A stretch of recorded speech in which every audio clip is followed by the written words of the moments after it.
Yes, आप मेरे को ये बताइए कि how many layers are there in dermis? How many layers are there in dermis? Options are 1, 2, 3, 4, 5. How many layers are there in dermis?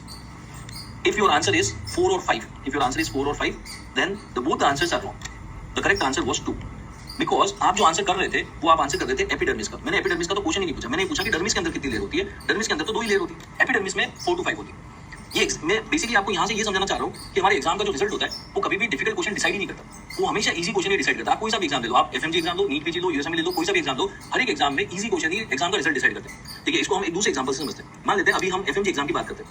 FMG में आपके 300 MCQ आते हैं। आप हिस्ट्री से कोई सा भी एफएमजी का पेपर ले लो, कोई सा भी पेपर ले लो एमसीए का, even the 30 July, the recent one 30 जुलाई 2023 वाला, जो बोल रहे हैं कि बहुत ही डिफिकल्ट आया था, या फिर जो सबसे कम रिजल्ट हुआ था एमसीए की हिस्ट्री में, दैट वाज जून 2014, जब रिजल्ट आया था 3.8%। आप कोई सा भी पेपर ले लो, उसमें कम से कम आपको you will get 100 120 easy questions will be there. 100 120 सब में आते हैं, इजी क्वेश्चन आते ही आते हैं। So let's understand like this. मान लीजिए आप एमसीए के एग्जाम की प्रिपरेशन कर रहे हैं और आपने बहुत अच्छे से प्रिपेयर कर लिया, सब कर लिया। मैं आपको ये बोल रहा हूँ कि आपका एग्जाम 1 महीने बाद, आपने एक बार आपके सारे नोट्स पढ़ लिए, रिवीजन चल रहा है। मैं आपको एक मॉक एग्जाम देता हूँ 300 एमसीक्यूज का। मैं आपको ये बोल रहा हूँ कि सारे एमसीक्यू नहीं करने, इसमें से केवल आप वो एमसीक्यू निकाल लो जो आपको अच्छे से आते हैं, जो आप शोर आपको आते हैं। अगर आप एक डिसेंट प्रिपरेशन कर रहे हैं ना, तो आप आराम से 120 प्लस इजी क्वेश्चंस उसमें से ढूंढ लेंगे कि हाँ मेरे को इतने तो आते हैं। 150 का नहीं पता, लेकिन हाँ 120 तो मेरे को ये शोर आते ही आता है। जो क्वेश्चन आपने सेलेक्ट किए, अब मैं आपको ये बोल रहा हूँ कि ये 120 आपने सेलेक्ट किए 300 में से, आप ये 120 में से ये 120 सॉल्व करो, और मैं आपको ये ऑप्शन दे रहा हूँ कि आप 15 सिली मिस्टेक कर देना, चलेगा। कैसे भी करके आउट ऑफ 120 105 मार्क्स लेके आ जाओ। So it doesn't look a big task, right? 300 में से 120 सेलेक्ट करने और 120 में से 105 ही सही करने, मतलब कि out of 300 I am saying that कि कैसे भी करके 105 सही करो। अगर आपने ऐसा कर दिया तो हमारा एग्जाम क्लियर हो गया। कैसे क्लियर हो गया? बाकी के जो रिमेनिंग 180 क्वेश्चन है, 180 क्वेश्चन में हर एक ऑप्शन की सही होने की प्रोबेबिलिटी है 45 की।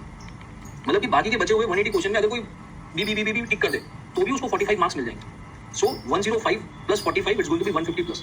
तो ये तो हमें चाहिए होता। तो बेसिकली फिर एग्जाम का रिजल्ट क्यों नहीं आ रहा है? एग्जाम का रिजल्ट आ रहा है 10% 20%, ये इतना ही आसान है कि 300 में से 105 ही सही करने, तो एग्जाम का रिजल्ट क्यों नहीं आ रहा है? एग्जाम का रिजल्ट इसलिए नहीं आ रहा है क्योंकि हमारा ह्यूमन बिहेवियर जो है ना, वो कुछ इस तरीके से काम करता है। We get so much influence from the surroundings कि मेरा पास वाला वो यहाँ से पढ़ रहा है, वो यहाँ से पढ़ रहा है, वो ये पढ़ रहा है, तो वी गेट इन्फ्लुएंस और हम वो कंटेंट पे पढ़ने लग जाते हैं। वो भी मैं नहीं बोल रहा हूँ कि कोई कंटेंट खराब है, सारा कंटेंट अच्छा है। तो पॉइंट इज कि हम उसको डाइजेस्ट कर पा रहे हैं या नहीं कर पा रहे, क्योंकि किसी भी कॉम्पिटिटिव एग्जाम में जो रिजल्ट आता है वो आता है रिवीजन से। The more the revision the more the output. It's not about the content, the less the content the more the revision, the more the revision the more the output. So हमें इस बात पे focus करना है। लेकिन हम क्या होता है कि यार मेरा वो साथ वाला रूममेट जो है वो वहाँ से पढ़ रहा है, उसने तो इतने बड़े नोट्स पढ़े, इसने ये पढ़ा, वो ये बोला, ये तो पढ़ना बहुत ही जरूरी है। तो जब हम इधर उधर इतना डाइवर्स हो जाएंगे ना, तो हम उसको रिवाइज नहीं कर पाते, उसकी वजह से हम इजी क्वेश्चन पे मिस आउट कर जाते हैं। सो हमें किसी को दिखाने के लिए नहीं पढ़ना, हमें तो हमारा एग्जाम क्लियर करना है, और बहुत सिंपल और सॉर्टेड तरीका है। हम कम पढ़ेंगे लेकिन अच्छा पढ़ेंगे। And once we keep the things like this, और इजी क्वेश्चन क्यों गलत हो जाते हैं? देखो, आपको आते थे 120 क्वेश्चन, अभी आपने ये एग्जांपल दिया था कि कितनी लेयर्स होती है डर्मिस के अंदर, लेकिन हमारा तुरंत आंसर चला गया 4 5, क्योंकि हमारे दिमाग में हमेशा एपिडर्मिस ही चलता रहता है। और फिर वो हमारा ट्यूबुलर विजन हो जाता है कि हमने आंसर दे दिया 4, तो अगर हम वापस से रीचेक भी करते हैं ना, तो भी हमें वही दिखता है 4 ही होगा, इसका तो शॉर्ट है, आगे चलो।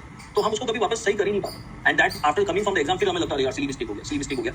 The silly mistake happened because see, अगर डिफिकल्ट क्वेश्चन आता है तो आप उसको ऐसे वर्ड बाय वर्ड पढ़ते हो, कोमा लिखा हुआ है उसको भी पढ़ रहे हो, उसको तो इतना अटेंशन दे दिया आपने, जिसकी सही होने की प्रोबेबिलिटी बिल्कुल नहीं थी। लेकिन जैसे इजी क्वेश्चन आया, आप तुरंत आंसर पे जंप कर दी।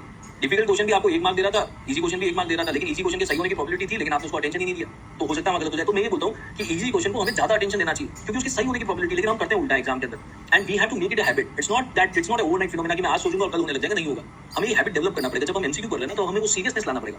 किस लेवल का सीरियसनेस चाहिए, मैं आपको एक एग्जांपल से समझा रहा हूँ। मान लीजिए अगर नेट बोर्ड कुछ इस तरीके का रूल चेंज करता है कि आपको 300 में से 150 लेके आना है, और नेट बोर्ड ने रूल चेंज कर दिया। अब ये बोल रहा है कि जैसे आप आपका ऑप्शन सबमिट करते हो, जब आप नेक्स्ट क्वेश्चन पे जाते हो, तो आपको तुरंत बता दिया जाता है कि आपने आंसर सही किया गलत किया। आपने 299 क्वेश्चन सबमिट कर दिए, आपका स्कोर चल रहा है 149, और क्वेश्चन पे है, स्क्रीन पे है आपका क्वेश्चन नंबर 300। अब जो आपको ये जो क्वेश्चन है, आपको पता है कि ये जो क्वेश्चन है ये आपके 6 महीने ले सकता है, 6 महीने दे नहीं सकता। तो वो जो सीरियसनेस आप फील करोगे उस क्वेश्चन के साथ में, 299 में से 149 लेके आ गए, अब क्वेश्चन नंबर 300 आपकी स्क्रीन पे, जो आपको किसी भी हालत में सही करना है, वो जो अटेंशन आप उस क्वेश्चन को देने वाले हो, अगर उस एमसीक्यू में आपसे नाम भी पूछ लेगा ना, तो आप 3 बार ऑप्शन पढ़ के फिर टिक करोगे। तो वो अटेंशन हमको इजी क्वेश्चन और हर एक क्वेश्चन के साथ देना है। इनफैक्ट जब आप क्वेश्चन घर पे कर रहे हो, लाइब्रेरी में कर रहे हो, किसी ऐप पे कर रहे हो, कहीं भी कर रहे हो, वो अटेंशन देना है। And once we will develop this habit, the things will be very smooth.